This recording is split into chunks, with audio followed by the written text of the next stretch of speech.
juga tentang berita panas tentang kapal terbang MH370.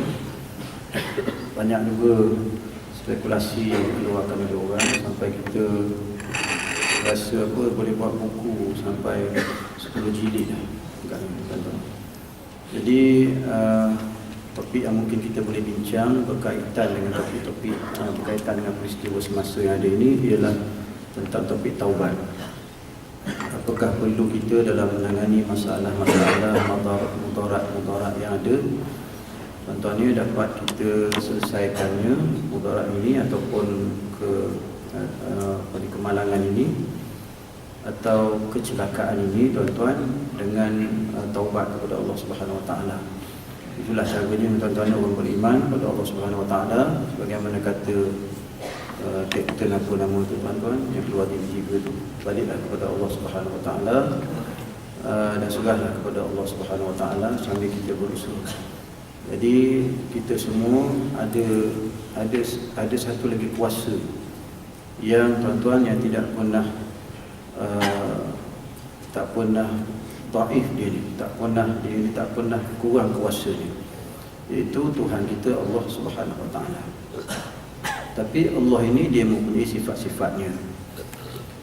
Kita semua belajar tentang tauhid.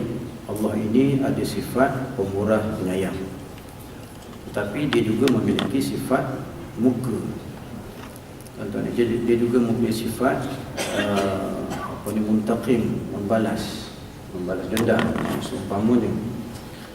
Semuanya itu menjadikan kita tuan-tuan manusia yang boleh menilai tentang keagungan dari segi sifat Allah Subhanahu Wa Taala.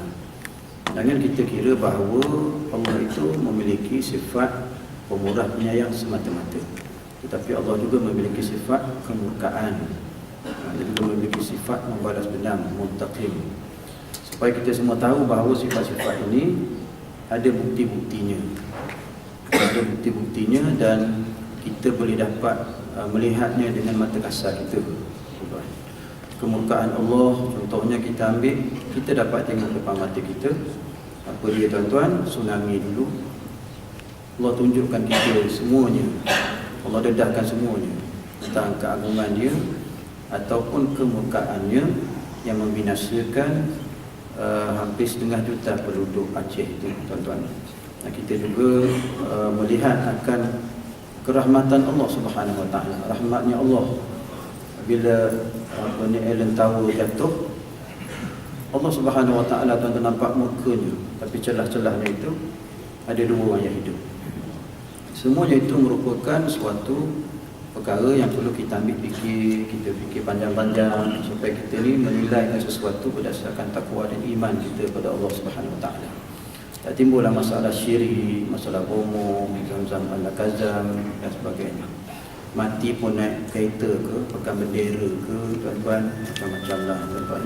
Tak timbullah isu itu sampai kita ke peringkat ini. Cakap dengan ustaz-ustaz ni tuan-tuan, kita ni kata ustaz-ustaz ni, kita kena ceramah di KL dan Selangor ni 40 tahun lagi. Setakat kita ceramah 25 tahun ni, orang boleh ambil buah kelapa lagi, orang boleh pakai cakap bomoh lagi. Kita duduk ceramah 30 tahun, 20 tahun. Pak Yazid sampai mati ceramah tuan-tuan.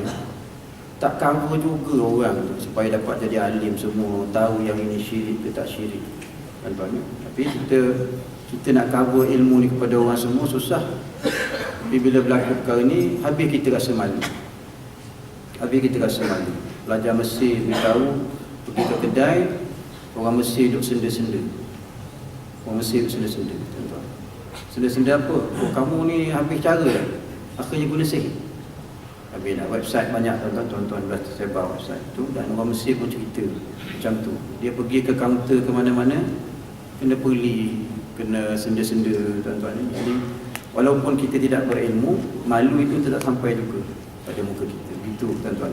Jadi kita kena banyak lagi lah mengajar tuan-tuan, kena buat lagi banyak lagi kuliah tuan-tuan ni, supaya semua orang ni berilmu. Supaya semua orang berilmu, taklah jadi menyokong je. Ada seorang pula hari ni kata, nanti kau hina sangat bomoh tu, kalau dia panggil tu betul dapat, kau sujudlah depan bomoh. Ada juga macam tu tuan-tuan. Jadi kita tadi beralih kepada apa yang kita bincangkan tadi. Umpamanya tuan-tuan ya, bila kita bincang tentang pemurah Allah, penyayang Allah, kemurkaan Allah, dendam, Allah membalas dendam, tuan-tuan ya, muntaqim itu, maka tentu ada beberapa perkara yang perlu kita ambil berat, tuan-tuan, berat. Umpamanya kaitan-kaitannya antaranya tuan-tuan, kisah Kasim Ahmad dah jadi Kasim Selamat contohnya, tuan-tuan ya. Jadi patut Kasim Ahmad ni nyanyi lagu Ibu Mertuaku patutnya. Tapi Kasim ni selamat sedikit sekarang ni kerana orang duk sibuk mencari masih hilang 370 ni. Tuan-tuan, MH tu masih hilang 370. Jadi Kasim ni selamat sikit daripada orang cemuk dia. Kalau tidak kan itu, tuan-tuan, seloklah dia kena. Tuan-tuan, seloklah dia kena. Itulah keadaannya sekarang. Jadi kita buat sedikit kupasan lah tentang ini, tuan-tuan. Bagaimana Allah Subhanahu Wa Taala telah memberikan kita suatu cerita dalam kitab Riyadhus Shalihin. 3 orang lelaki telah terperangkap di dalam satu gua kerana hujan lebat ribut. Jatuhlah satu batu besar menutup pintu gua itu. Rujukan ini tuan-tuan semua tahu. Nak cari benda hilang, tok guru kita cerita yang inilah, tuan-tuan. Jadi bila masuk dalam gua, pintu gua ditutup dengan batu besar, tak ada cara nak keluar. Maka mereka pun bertawassul. Babnya dalam Riyadhus Shalihin bab tawassul, tuan-tuan. Seorang yang pertama kata apa? Kata kita semua ni perlu cari satu amalan yang benar-benar ikhlas kita buat. Dan sebut di antara kita bertiga ni, kita sebut apa dia, cari satu amalan yang ikhlas yang kita buat supaya dapat buka pintu gua ni. Jadi tuan-tuan, bukan kita buka pintu gua dengan jentolak, bulldozer dan seumpamanya, sebab tak ada. Tapi kita buka pintu gua ni dengan satu amalan yang paling ikhlas yang kita buat. Orang pertama, tak apa, tak ada susunan pun tak apa, tuan-tuan. Orang pertama kata, aku ni ada pekerja aku ni, dia datang bekerja dengan aku. Bila petang, dia balik tanpa mengambil upahnya. Upahnya itu aku ambil, beli binatang, beli kambing, beli lembu. Aku kembangkan sehinggalah beberapa ketika buruh ini atau pekerja aku datanglah nak mengambil balik, nak mengambil upahnya. Aku kata pada dia, yang upah kamu telah aku kembangkan. Inilah semua kambing yang ada, lembu yang ada ni, itu semua daripada duit itu. Lalu pekerjanya ambil semua lembu kambing itu, tuan-tuan, tak tinggal seekor pun. 10% pun tak boleh, tuan-tuan. Under table pun tak boleh, tuan-tuan. Tak ada, tuan-tuan. 10% tak ada, semua tak ada. Jadi dia berkata, ya Allah, ya Tuhanku, sedikit pun aku tidak mengharapkan daripada dia, walaupun seekor kibas atau seekor kambing pun. Ya Allah, ya Tuhanku, aku ikhlas mengembangkan hartanya. Kalau sekiranya benar-benar aku ikhlas, ya Allah, bukalah pintu gua ini. Terbukalah sikit. Tapi tak boleh keluar lagi, sebab ada 2 orang ni. Terbuka pintu gua. Tak payah guna tangan, tak payah guna apa, tak payah guna jentolak, tak payah guna kapal terbang, tak payah guna ni, tak payah semua. Semuanya tuan-tuan dengan amalan ikhlas. Jadi itu adalah amalan benar-benar ikhlas yang dibuat oleh lelaki ini. Dalam hal ini masuk dalam bab apa, tuan-tuan? Bab ekonomi, bab korporat dan sebagainya lah, masuk bidang ni lah, tapi kita panjangkan. Yang kedua, seorang lelaki ini dia kata, aku memiliki sepasang ibu bapa. Ibu bapa aku ni dah tua. Pada kebiasaannya setiap hari aku ambil susu dan aku bawa ke rumah dan aku beri dia minum. Selepas itu barulah aku beri minum kepada anak-anak. Pada satu hari aku terlambat sehingga sehingga malam. Ibu bapa aku sehingga tertidur dia menunggu susu lembu itu. Lepas tu dia datang balik tengok ayah dia tidurlah. Sampailah aku tunggu sehingga keesokan harinya, walaupun anak-anakku menangis meraung nakkan susu. Esoknya aku beri dulu pada ayahku dan mak aku, selepas itu barulah aku beri kepada anak-anakku. Kata dia, tuan-tuan, begitulah taatnya kepada ibu bapanya. Dia tidak mengutamakan anak-anaknya, isterinya, tapi mengutamakan ayah mak dia. Tak beri minum, melainkan diminum oleh ayah mak dia dulu, tuan-tuan. Kalau kita selamba je, belaslah lambatlah ayah ni. Belasah dulu lah ikan tu, belasah dulu lah nasi tu. Kita tak tunggu ayah kita tuan-tuan. Lambat orang tua, tahulah 80 memang lambat tuan-tuan keadaannya. Kalau kita begitu kita tak sabar, tapi ayah kita dulu dia sabar dengan kita. Itu kata lelaki ni, ya Allah ya Tuhanku, kalaulah benar aku ni ikhlas benar-benar berkhidmat kepada ibu bapaku, maka lepaskanlah kami daripada pintu gua ini. Maka pintu gua itu pun terbuka sikit lagi, tak telus lagi, tak masuk, tak masuk lagi lah, tak lepas lagi lah. Seorang nak keluar tak lepas lagi, sebab ada seorang lagi yang kata, ya Allah ya Tuhanku. Tadi tuan-tuan, dalam hal tadi hal kekeluargaan, tadi hal ekonomi, hal yang lain, korporat ke apa ke tuan-tuan, termasuk yang tuan-tuan punya adalah bahagian pertama tadi. Bahagian kedua, keluarga.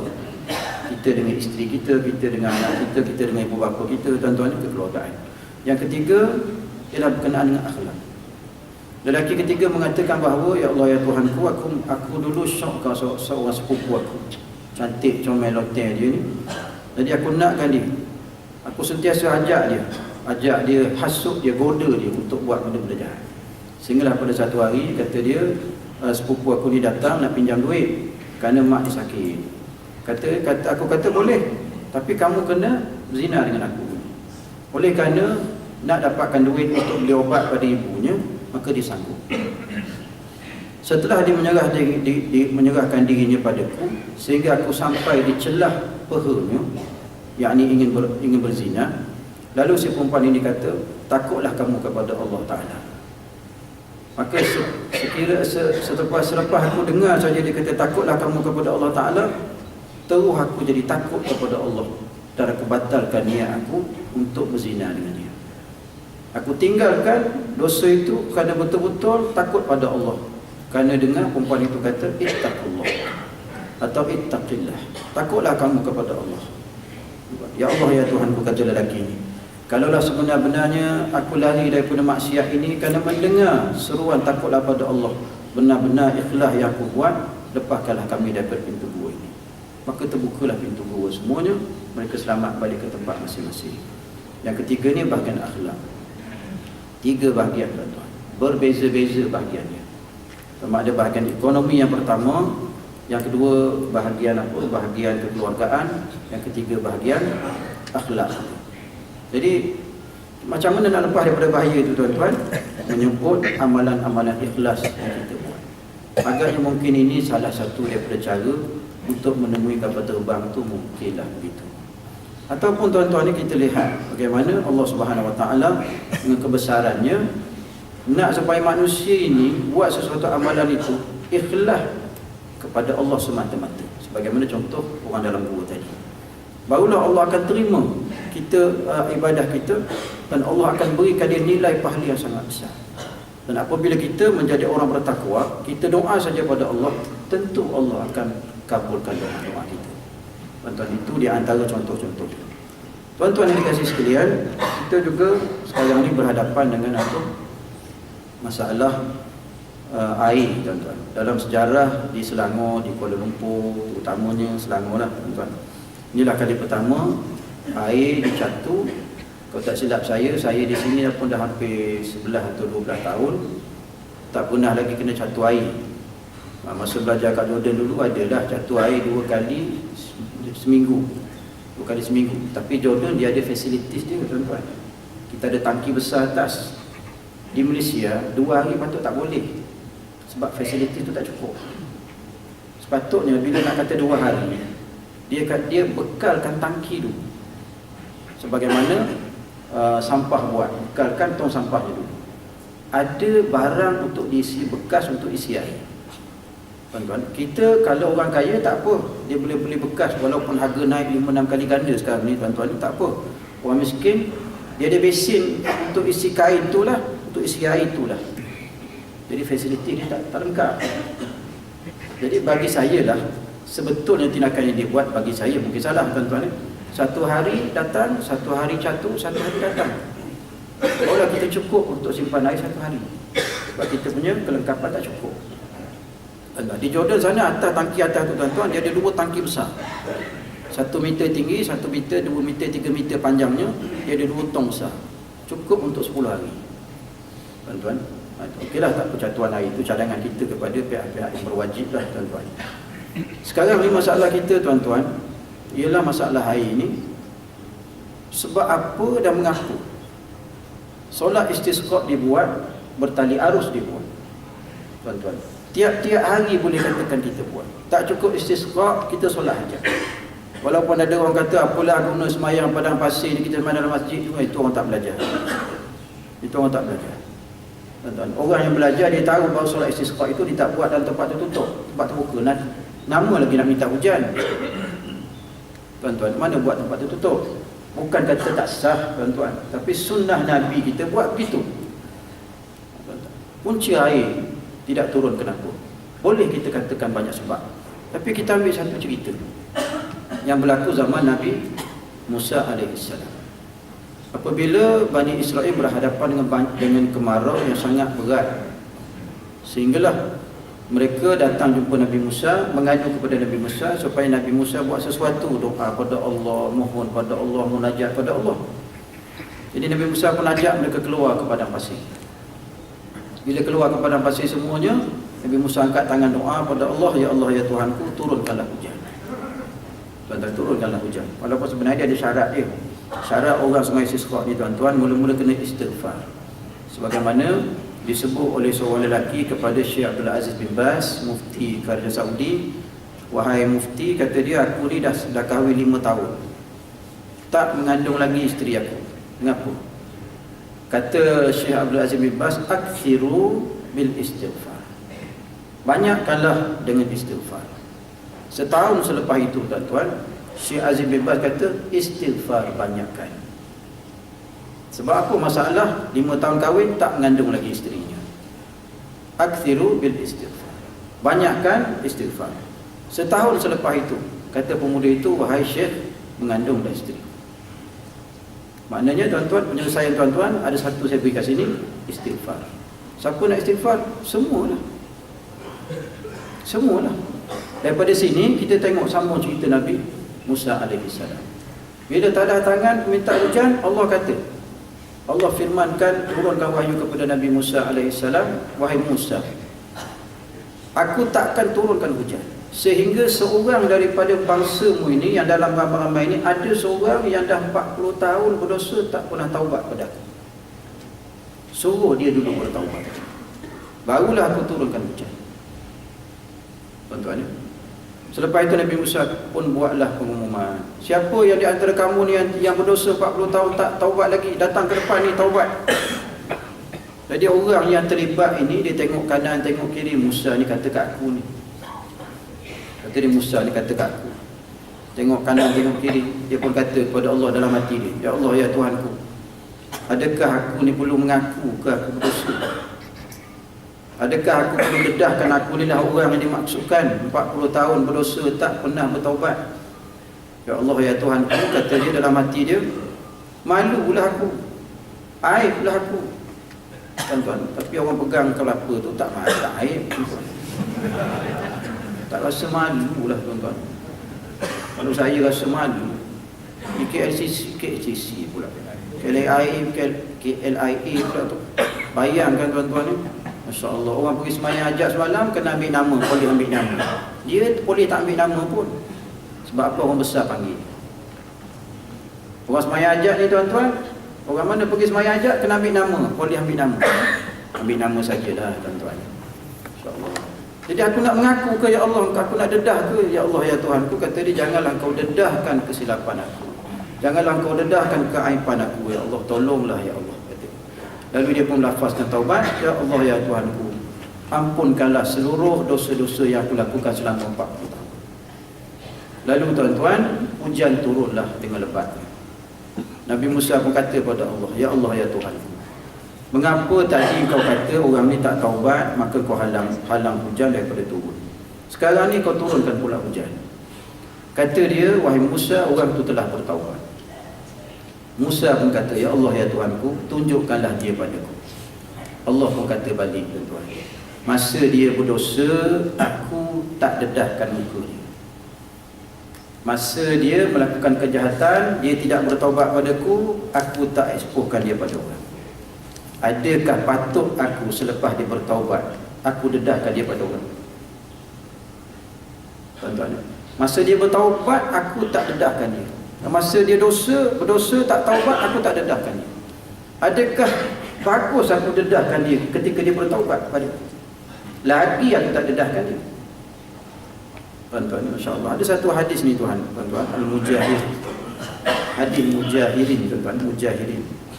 Kata Rasulullah SAW, kullu ummati mu'af. Tak nampak dah.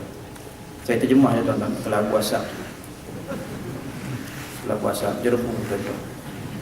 Jadi saya tak spek mata tak bawa. Dia yang hadap ke kelabu. Artinya tiap-tiap umat aku dimaafkan daripadanya. Tiada dosa bagi mereka itu, melainkan yang berterang-terang dengan maksiat, yakni tiada dimaafkan daripada mereka itu. Dan setengah daripada menzahirkan dan menerangkan maksiat itu, bahawa mengerjakan oleh seorang pada malam akan pekerjaan yang jahat, kemudian masuk ia pada masa pagi-pagi pada ketika menutupi Allah Ta'ala akan dia, yakni dosanya, maka berkata ia, aku kerjakan semalam begini, dan sesungguhnya telah bermalam ia menutupi akan dia oleh Tuhannya, dan berpagi-pagi ia membuka ia akan penutup Allah Ta'ala daripadanya dengan memasyurkan dosa. Maknanya begini tuan-tuan hadis ini. Hadis ini kata bahawa seseorang itu bila malam dia melakukan dosa, seumpama dia berzina, Allah tuan-tuan bila dia balik ke rumah, Allah tak buka, tak dedahkan dosa yang dilakukan. Allah tutup dosa dia, tak ada orang tahu. Banyak kan tuan-tuan, dosa kita sendiri jarang orang tahu.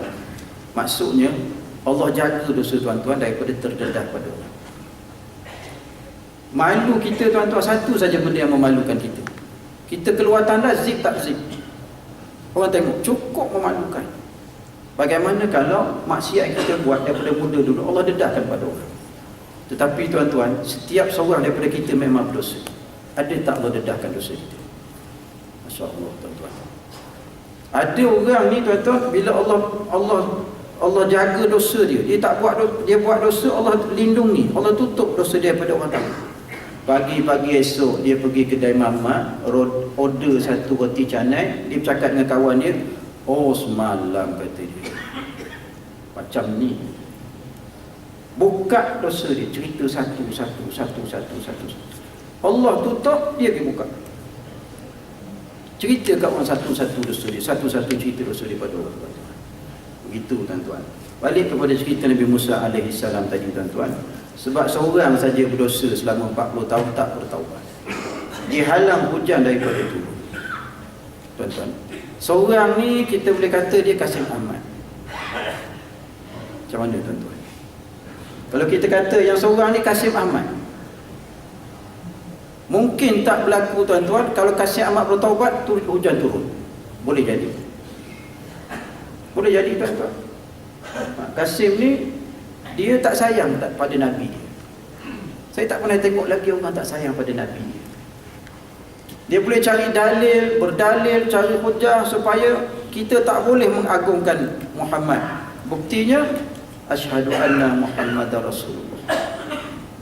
Tuan-tuan, hari Jumaat ni pun kita selalu baca innallaha wa malaikatahu yusalluna 'alan nabi ya ayyuhalladzina amanu sallu 'alaihi. Apa lagi tuan-tuan? Wasallimu taslima. Tuan-tuannya, betapa besarnya status Nabi kita, tingginya status Nabi kita Muhammad sallallahu alaihi wasallam.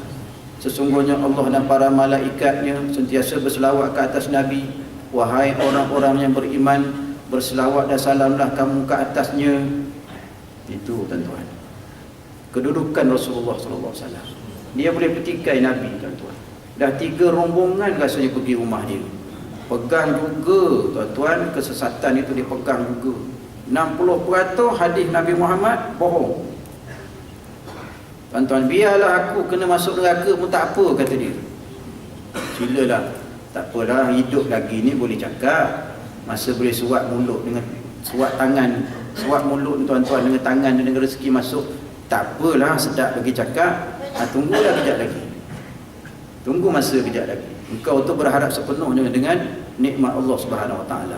Degil tuan-tuan. Tiga kumpulan dah rasa ustaz-ustaz kita ni pergi jumpa dia. Dia tetap berpegang dengan pandangan yang 36 tahun dulu, tuan-tuan, sama saja. Begitulah keadaannya, tuan-tuan. Inilah mungkin antaranya, kita tak kata 100%. Ini juga mungkin antaranya yang menyebabkan hujan tak turun. Hujan dia malu nak turun, tuan-tuan. Dia rasa segan nak turun. Betul lah Allah yang suruh turunkan hujan, tuan-tuan. Hujan dia rasa malu sebab apa? Sebab orang yang dia nak timpakan hujan itu, rezeki ni hujan ni, tuan-tuan, ramai yang berdosa. Bukan seorang saja, tapi ramai kita ni mungkin sedikit seorang dosa, tuan-tuan. Tapi selama ini Allah tak ambil kira dosa kita. Tahun ini jaga. Agaknya mungkin di situ puncanya Kasim Ahmad, mungkin di situ, tuan-tuan. Kalau zaman dulu lain, tuan-tuan. Zaman dulu contohnya yang berlaku kepada seorang Yahudi. Dia menghina Rasulullah sallallahu alaihi wasallam. Ka'bul Ashraf namanya. Ka'bul Ashraf menghina Nabi. Nabi kita kata, "Man li Ka'bil Ashraf?" Siapa nak bunuh Ka'ab bin Ashraf ini? Dia menghina Allah dan Rasul. Jadi sahabat Nabi semua angkat tangan. Tuan-tuan. Tuan-tuan macam mana? Macam mana, tuan-tuan? Siapa yang nak? Siapa yang nak? Siapa yang angkat tangan, tuan-tuan? Man li Ka'bil Ashraf? Man li Qasim Ahmad? Siapa angkat tangan, tuan-tuan? Masya Allah. Sahabat Nabi semua angkat tangan. Tuan-tuan, Ka'bul Ashraf ni dia kebal, tuan-tuan. Dia ilmu kebal, dia ada ilmu kebal. Dia tikam dia tak luk. Nabi kata potong perut. Potong perutnya, tuan-tuan. Dia bunuh adik-beradik angkat dia, nama Muhammad bin Maslamah. Tuan-tuan, saya nama Muhammad bin Maslamah tu, tuan-tuan. Kalau ada salah betulkan saya. Muhammad bin Maslamah ni, tuan-tuan, dengan beberapa orang lagi, misi dia malam tu membunuh Ka'bul Ashraf. Jadi oleh kerana adik datang, dia turun daripada kubur dia, tuan-tuan. Dia ada kubur. Turun daripada kubur dia. Lalu Muhammad bin Maslamah tarik ke belakang, tuan-tuan. Lalu dihiris perutnya oleh sahabat seorang lagi.